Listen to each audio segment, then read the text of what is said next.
Hello, everyone, and welcome back to Confessions of a Gamer Boy. That is still very weird to say. I'm your host, Doom Cutie, and in the studio today, we have probably one of the most iconic figures in gaming content creation. Pav, welcome. Oh my god, what an intro. Cutie, that is crazy. Well, thank you for having me. We- I'm very grateful to be here.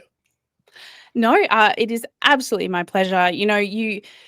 All those, you know, meetups ago, you planted the idea in my head of what it could be called, and I'd never considered Gamer Boy as a tag before. And you know what? We've just rolled with it ever since. And yeah, it's been literally been rolling around in my head for that entire time. So I thank love you.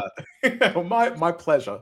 I really like the I would it was when you mentioned it, I was like, did I say that? I was like, yeah, you know what? It's coming back to me. Well, if any of you want to actually go back and view that conversation, or maybe I'll just post it here. Yeah, I've been around the block a few times, especially being a fellow Perth content creator in gaming like yourself. And for those who don't know you, who live under a rock and didn't go to PAX and didn't see you up on that stage doing hosting Uh, for all of that, and haven't seen you, please tell everyone who you are and what you do. Oh, I really wish I was more prepared. I'm not usually on this side of the interview. I don't know how to talk about myself. But hey, I'm Pav. I'm very Perth like oh man, what am I trying to say? I'm He's a I Perth started. man. I'm a Perth man, but I am one of the community managers for the WA Content Creator Hub, as well as an MC for a bunch of Perth and Australian conventions and events, and that's really my bread and butter these days. What I'm really passionate about, but it's all stemmed from a root of content and streaming and creative industries and all that sort of good stuff. But yeah, Mm. I'm very passionate about local events and local creators, and that's kind of what drives me to do everything I do. That's an Yeah, intro you're for you. no, that was brilliant. You are really, truly a man of the people. You always have, and you've always given off that vibe. And it's one of the reasons why I, I personally have taken much inspiration from you and your continual work in this community, bringing everyone together, making everyone feel welcome. And there really is just no one like you. Oh, Uh, that's truly. very kind. Truly.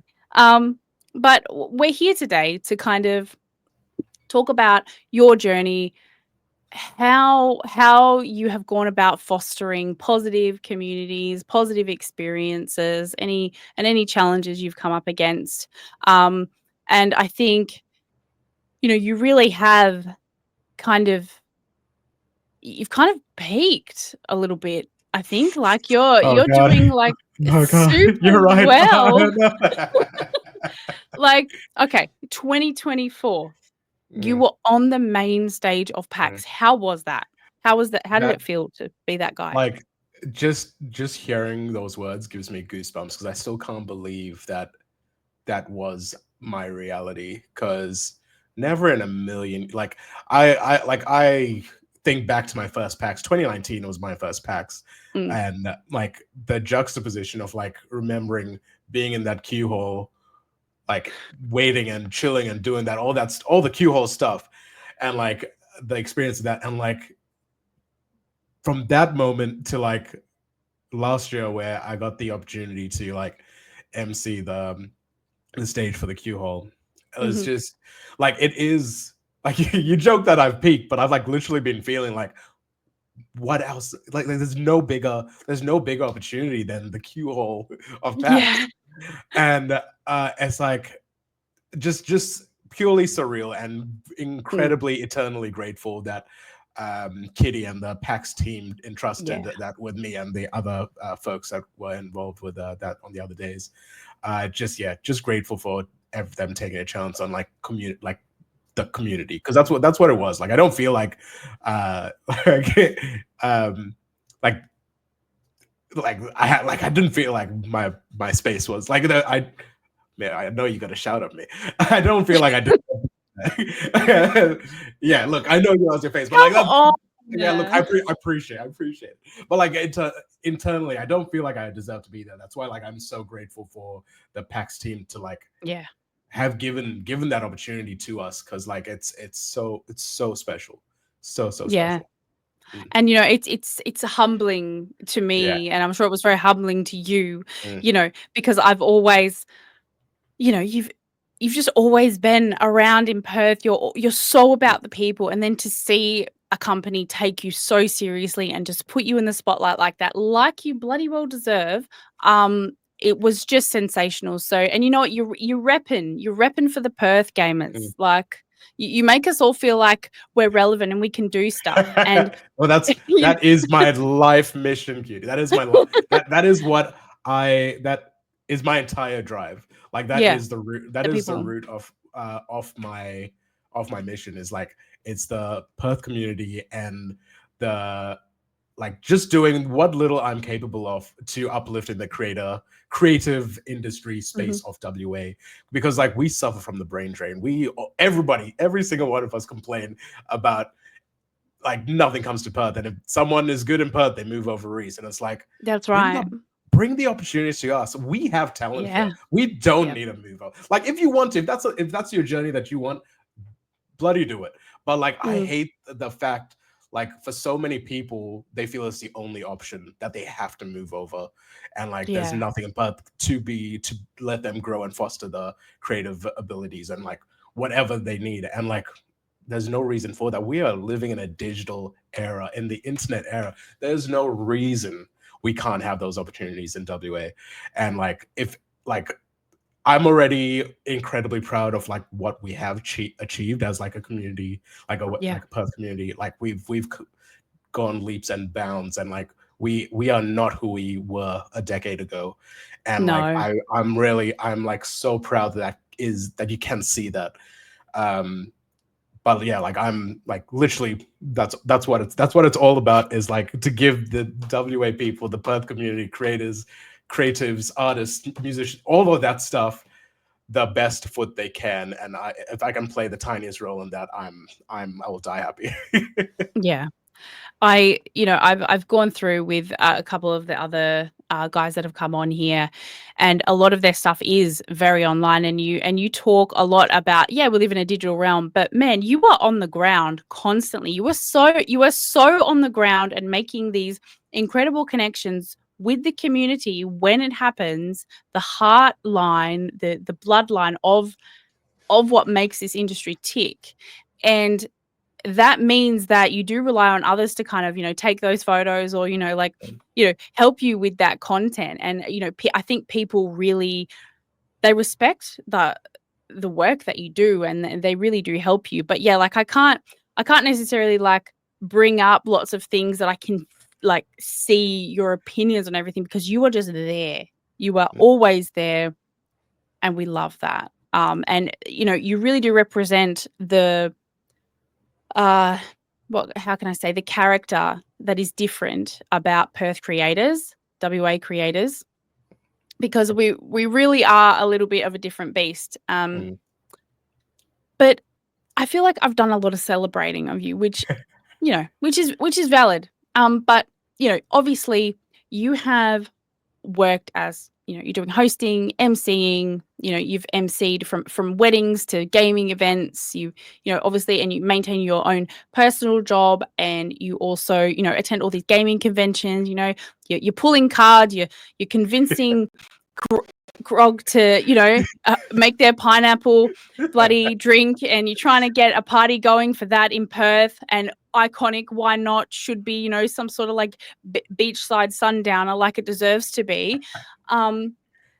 But that comes with a cost, I feel like, when what? Yeah, it sure does. It's a lot. Yeah. But what I want to ask is, you're so caring, you're so loving. What has been the biggest challenge in that? Exactly what you're saying is like I am so passionate about literally every single thing you just mentioned, and finding the energy and the time to juggle all those things while also maintaining my friendships that I care so strongly about, my family, everything, like my mental health, Yeah, just my you maybe? all of that, like things like slide down the edges of like Yeah. not being able to do everything, and it's trying to balance that. And like unfortunately, like last year, like I pushed really hard to be at every single thing I could to like be present in like the things that I'm like enjoy so much and care so much about, um like the events for the like community and all that sort of stuff. But like it impacted like the finances, the friend, Yeah. like my friendships with people that aren't necessarily in the gaming or pop culture Mhm. circles. Like I didn't see like some of my closest friends for like 8 months, 10 months, Yeah, and yeah. it's tough. Like I'm also like as much as I don't know, trying to say, like, I'm so grateful for those friendships that I'm grateful that they're such strong friendships because they've been able to like withstand that time. And like when we do see each other, like I think I caught up with a couple friends. They end up going out of the way to coming to a gaming event that I needed to go to just to hang out. And Yeah. it felt like no time has passed. And it's like I'm so grateful for. I Mm. think that's what keeps me grounded. I think it's like I'm very lucky to have like a strong support networks, Mhm. that like keep me grounded and keep me connected, and like are very forgiving and understanding of like what I'm putting my time into, and that like it doesn't affect. Um, yeah, but like yeah, I think I think on the other end of that is like trying to do everything means I can't do anything to the best of my ability, which is what I'm Yeah. starting to feel the hurt on. And I know like my next steps is that like I need to figure out, prioritize like of the 100 things that I'm Yeah. doing, Yep. what to do, what to like spend, what to like kind of try and make a difference in. And it's been in like really difficult to like let go of anything. But like I know I'm gonna have to, but like I'm still tossing and turning and figuring out that struggle. But well, at the Yeah. end of the day, what it is what it is, and I'll figure it out moving forward. But we'll see what Oh, happens. I believe in in Pav. You know. And yeah, you will. You'll figure it out, and you'll gravitate towards the Yeah. things that are a priority, and you know what you feel like is best value for you and Mm. your energies. So yeah, I mean, it's interesting to hear that from you, because we often hear these kinds of, I guess, they're not really struggles, but they're kind of like reflections on kind Yeah. of, you know, what you're doing and what you're spending your time in. And, you know, hearing it from a male's perspective is Mm. always really insightful, because, you know, usually you kind of have to have this like stoic kind of like, I can handle anything, everything's okay. But, you know, like sometimes it's not. And Mhm. I know that you've managed a number of communities, whether it be like through Pixel Expo, through Watch. Have you found that uh, people within those communities are seeing you as a role model, and you know that they kind of want you to be kind of perfect? Like, do you feel like you have that pressure on you? Um, I've never. I think yes. So like yes and no. Okay. I think in the last couple of years, I've definitely started to feel people hold me to a different light because I've been kind of managing some of these spaces for a long Mm, time, mm, which has mm. been a very weird, weird feeling, or weird. Like I'm like Like, you know, I've been the boss for this amount of time, but now all of a sudden it's different. What changed? look. I don't. I think it's like for the first like 5 years, like I Yeah. had been brought into the team and I started doing more. But then like since COVID, I was already seen as the person organizing all the things, and like we've had already a series of like generations of creators come and go Yeah. with the Yeah, communities. yeah. Like so I think that's maybe where a bit of the difference is. But like it's a very like it's I've noticed like maybe not expectation, but I do feel like people see me in a different light than what people saw me in when I first started content. And I think that's just bound to change the longer you're in front of people and whatever. But Yeah. that was something that I had to like figure out how to navigate and whatever. But yeah, on the back end of that is like we mentioned, do I feel the pressure of people wanting me to be perfect? Yes and no on that as well. I think sometimes people have like unrealistic expectations of what like I'm capable of. Well, yeah, because they might think this is your full-time gig. A lot of right? people do. A lot of people don't realize I work 9 to 5, 5 days a week as well. Yeah, on top of this. On top of everything else. And I think that like puts on like maybe the unconscious expectations, like they don't like from them. And sometimes I see it, but like at the same time, I've never really felt the pressure of that expectation, because I think I've like always done my best to stay true to myself and be honest with what I am capable of and reflect on what I can realistically do. And there's challenges with that, and like there's back and forth within it internally to like figure out where that lands. But like on an overall, I know like I'm literally doing the best I can with what I got, and like that's at the end of the day, that's really all I have to offer. I'm like learning to be at peace with that. I think. Yeah, amazing. Yeah. I think that comes with being, I guess, a bit more mature age. Like I know there's a number of people in the community that we share that are quite a lot younger, and I'm actually really glad that they have someone like you that they can look up to, and you know you're really honest. I don't know if I'm a role. I don't know about how I feel about being a role model. He's sweating. He's sweating over here. He's sweating over compliments. Like, no, I really mean it. Like, you know, I've been in communities where, you know, especially male leadership has just been really, really toxic. And yeah, I really meant it when I said like you're genuinely a very unique leader in this space. And I just know that everyone feels safe around you. I can see it. I see it when I walk into these events, and I'm like, every single person says hello to you. Every single, you know, male presenting, they're shaking your hand, they're, you know, patting you on the back. You know, girls are coming up to you. They're like, oh my God, and they're, you know, all the pictures, and you're just a magnet for that because you're just so warm. And why do you think that is? What's the secret sauce? I don't know. I have no idea. I like it's the chocolate man, isn't it? It's that. It's got to be. Maybe. Like I think part of that is like, I think the core of my like community mindset stems from feeling like an outcast growing up. And yeah, cool. Yeah, I think like just because I felt different and like I didn't feel like I belonged, and like I think growing up, finding my people in these spaces is what truly like changed me and like let me grow into like someone who was able to be comfortable in their own skin to some degree. And I think that's like, I don't think I've ever like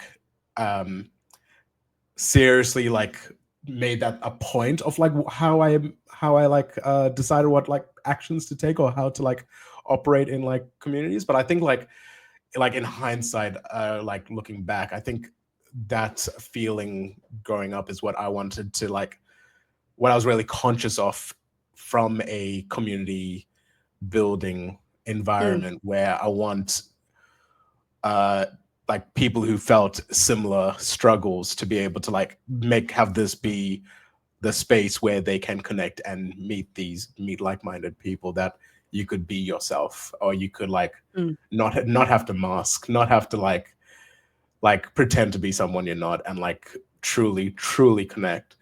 And Yeah, I think that's the only answer I can really give you for for why, because I think at its core that's really the only thing that like would um affect like how I operate, like how I would make decisions in a community Yeah. setting. Yeah. Yep. Maybe but I really couldn't really tell you why people have that reaction to me. No, Um, but I don't, maybe it's just not pointed out to you very often, but yeah, genuinely from an outsider's perspective, it is quite a thing to see. And I, like I said, I really do hope that others take inspiration from that, because I mean, you know, just because, like, I don't think personally the color of your skin shouldn't matter. You know, it's all about the person you are inside. And, you know, maybe that is a flag to people being like, hey, like this guy, you know, he might have gone through some shit. So, you know, like what you know, he understands what it's like to be different. But one other thing that I think transcends, you know, people's nationalities is the way that you are with women in the community. And it's another reason why I brought you on, is because I don't think there's any woman in the Perth community, in any community that I've seen you in, that doesn't feel safe with you. You're genuinely a trustworthy guy, but you're not one to, like, you know, I'm sure that you saw some of the public statements of, you know, sexual harassment in the Twitch community and things like that. And I'm sure that was very heartbreaking for you to hear. But I didn't see you saying, if you need anyone, I'm here. I'm a safe guy, because no one had to actually say that. And you know what? I don't think it's any male's responsibility to say, I'm safe. Like, that is someone's personal decision. Do you think that, do you agree with me saying that look, generally women I feel safe with you? look, I don't know. Like, it's not something I don't Humble put brag. any I don't put any thought into it. Like, it's not something like I'm like aspiring for. I think I'm just like, No, I know. I know that. yeah. But I just uh, wonder, like, what it's not. do I you don't think think it I'm making is? any conscious effort to do anything specifically. I think also like it's not really like, I think I also don't think about it because like I know it's not up to me to Yeah. like, I think it's like I can't decide. I don't have a say in how people look at me and form their opinion on me. That is Oh. that is that is on them. And if they hate me, that is fine. Like, I Mm, hold no grudge. If they care about me and like want to like support or whatever like feeling they have, all I can do is act on like what my values and beliefs are, right? And as long as mm, I feel mm. comfortable that I'm staying true to like who I am on that level, like the rest is just like up to whoever wants to make a decision can make a decision on like any of that. But, like, you've probably seen some stuff, right? Like, come on. What do you mean? What do you mean some Like, stuff? I'm you know, like, I feel like when you're in that space Mm. with women who are, you know, they're in cosplay, they're, you know, they're not having to mask, they're being their best selves, all that kind of stuff. Like, you must come up against it and feel like, you know, you either have to flex your masculinity or your masculinity is challenged in those spaces. Um, Like, I think I also don't subscribe to like always growing up, I didn't feel comfortable with like the stereotypical like society's expectations is like something I never felt like I aligned with or like felt the need. Maybe not. I think sometimes felt the need to subscribe and align mm, myself to societal expectations. But I think like as growing up, like after like adulthood, like into adulthood, like I pretty much disregarded the need to like adhere to like what society expects from me just to make other people happy. Like, Yeah. and that's like, and that is in the same line of like the like how people approach masculinity is like that is Mm. like not something I think about. Like I will like I don't Hmm. care if you don't think I'm a man in your eyes or what how like if I'm not manly enough or whatever. I'm just doing me. Like it's like I'm not trying to like uphold like like a image or a romanticization of what you think I should be like because I'm a man. Like irrelevant. Like I don't like it's I don't know. It's neither here. I don't Okay. know. I don't know. I don't know what I'm like. Like I'm trying. I try not to. Like I think like that's easier said than done, and I'm sure I struggle with like a lot of like self image and all like a bunch of other things. But Yeah. Yeah. I don't think that stems from like in terms of like how I should. I don't know. Maybe I try not to. Try not to. I think I just meant like, do you feel like you're someone that has to go out of their way to protect vulnerable people in the community, I women think or other? I think in a sense that I care for the people who I'm surrounded by, but like I don't think I'd like I don't know. Like yeah, I like care about the people around me, but like it's I don't think it's from like an expectation or like Mm. or I think I'm like it's my duty or anything. I think Okay. yeah, I don't really know. I haven't really put a lot of thought into that, Kitty. No, but that's the thing, right? Because everything, the way that you're operating is just, instinctual. It's very Mm. natural. You probably wouldn't have thought about these things. But do you think there is actually, when you do hear these stories about women in the community, is that your experience? Do you see men being misogynistic and discriminatory? Okay.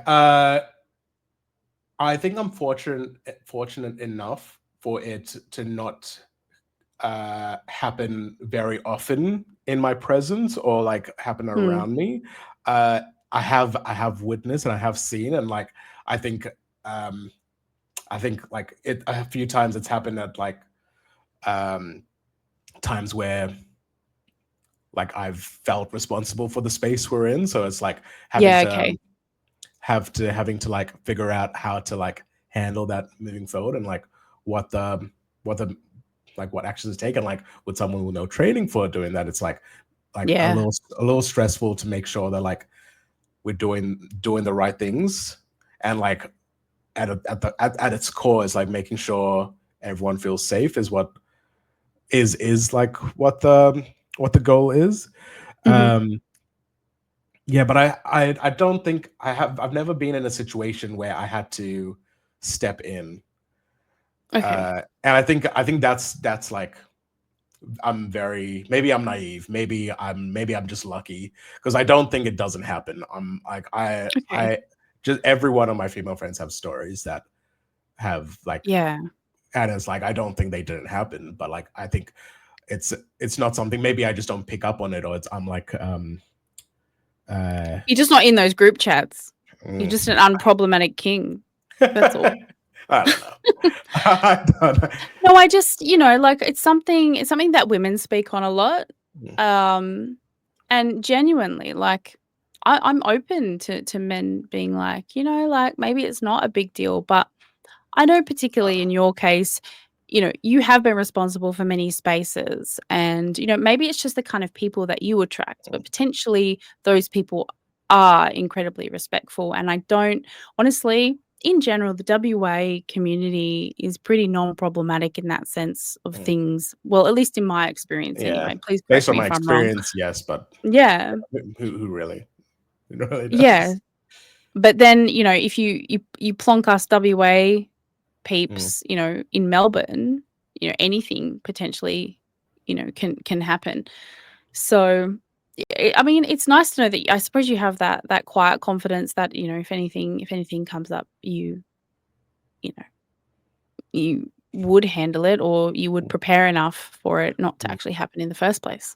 Yeah. I think that's like more the line, the latter is that not just me, but the team that we work within like on the watch community, because Yeah, yeah. that's primarily the spaces that that I would like I'm talking about.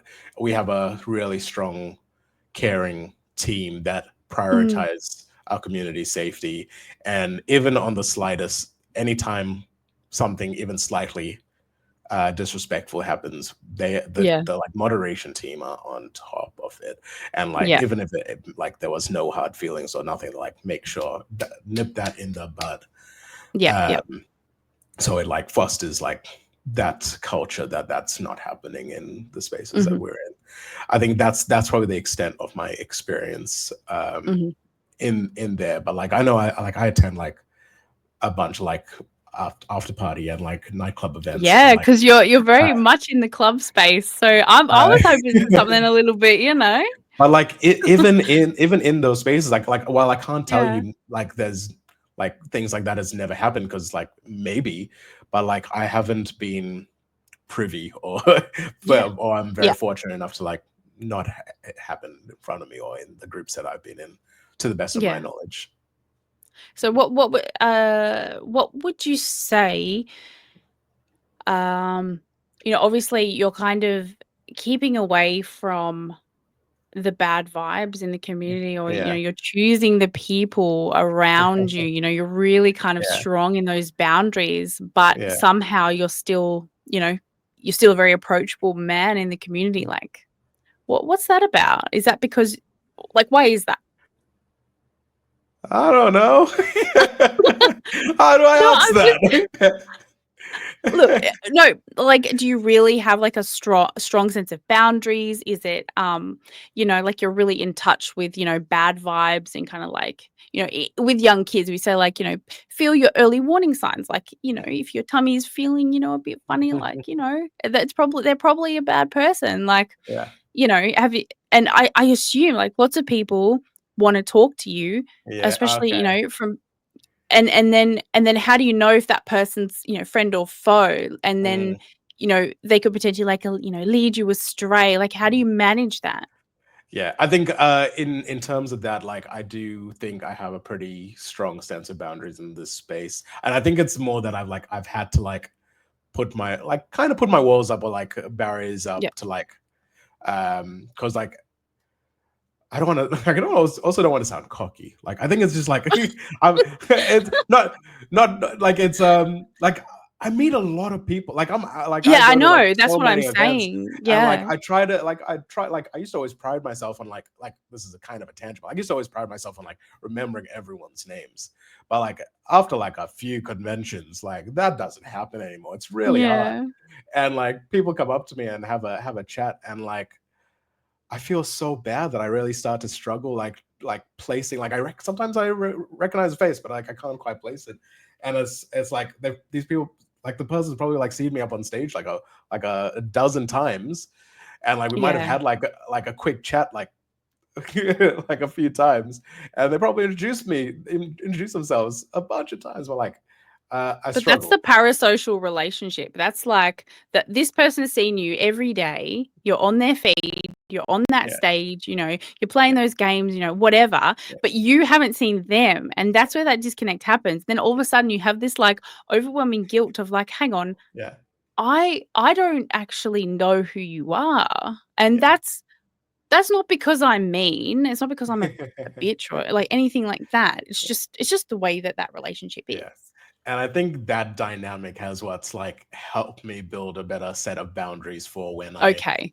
when I meet like people, and like I tend to like be very surface level until like I know them, and like when I know what they're about, then I can trust more and like get Yeah. along with them. And like I think that happens very quickly at like our community events because people open Yeah. up Yeah. because they already have like similar hobbies or interests that like you can open up about Yeah, that's deeper right. things, and you kind of get a better vibe of people. But yeah, I think built on like those situations is very much a um yeah, I go with vibes, and I've got like relatively good boundaries with like not to be as led astray.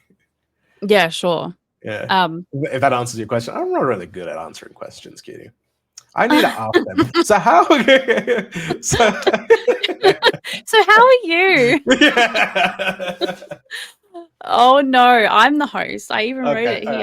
yeah, you did. Okay. No, I think honestly, Pav, you have brought a lot of insight, and you always do. And I feel like you kind of like think, oh, I don't have anything to contribute. You do. Um.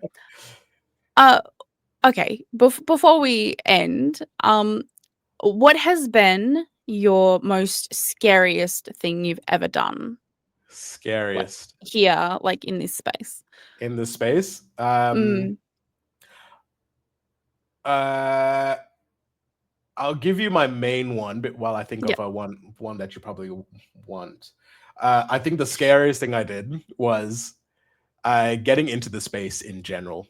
Like Yes. I Okay. Yep. I've Yep. always had a fear. I've like grown up with a bit of a stage fright fear. Like I've had like I was not like I didn't like being in front of a crowd. I didn't like public speaking. I used to get a That's croak in my voice wild, whenever I had to Pav. stand in front of someone and do a presentation. And like the whole reason I like pursued like anything in the space is because like I did a presentation at work one day and I was like, man, that was bloody garbage. And if I want to progress my career and present at like board meetings and things, I got to get Yeah, this under yeah. control. And like I was trying to figure out what the best way to do that. I ended up hosting a quiz night, and I like loved it. And then that led me into doing like a quiz night on stream, which led me to do a quiz night at a club, then hosting cosplay, then presenting at an event, and which do other events, interviews, and then like literally after the like first one, like I was petrified because like I was pushing myself. I was taking the leap of faith, going into like the unknown, and it is the best thing I've done because now everything in my life is owed to that owed to that big step, Yeah.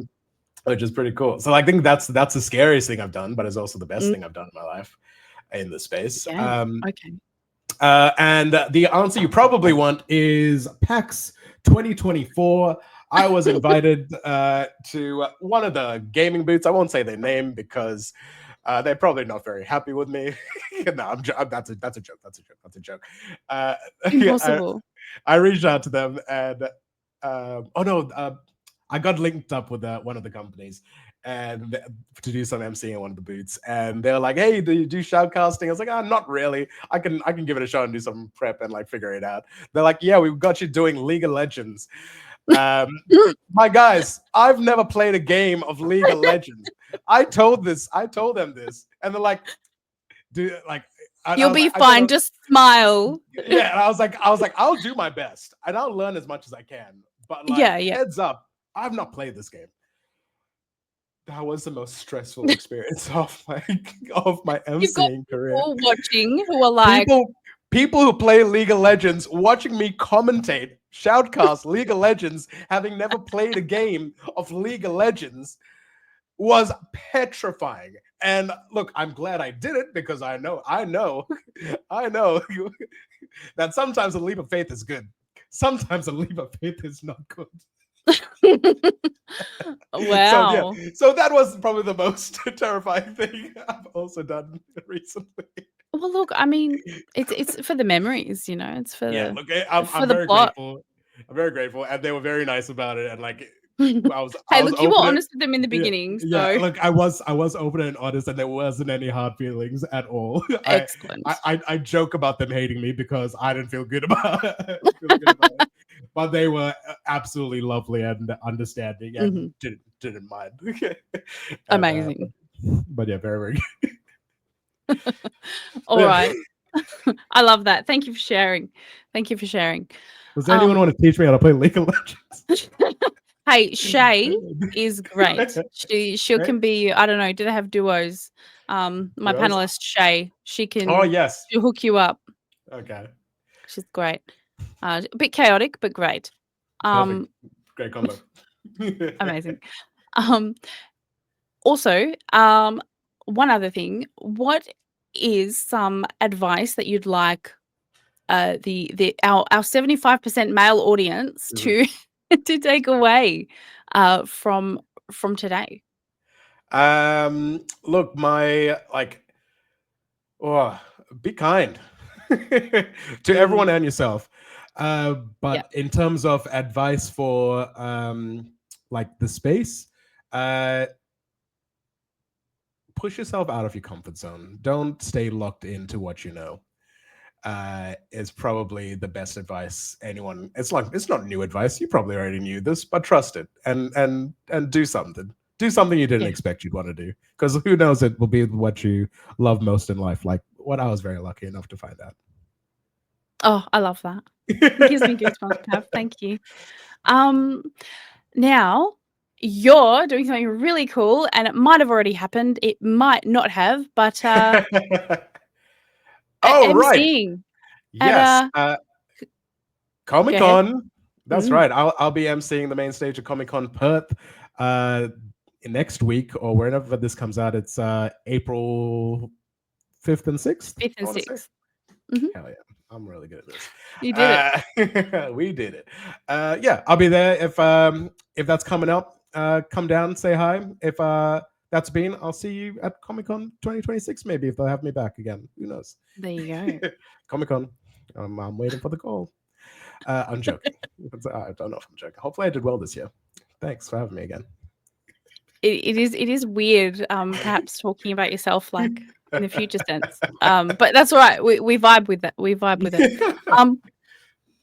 Pav, thank you so much for being here.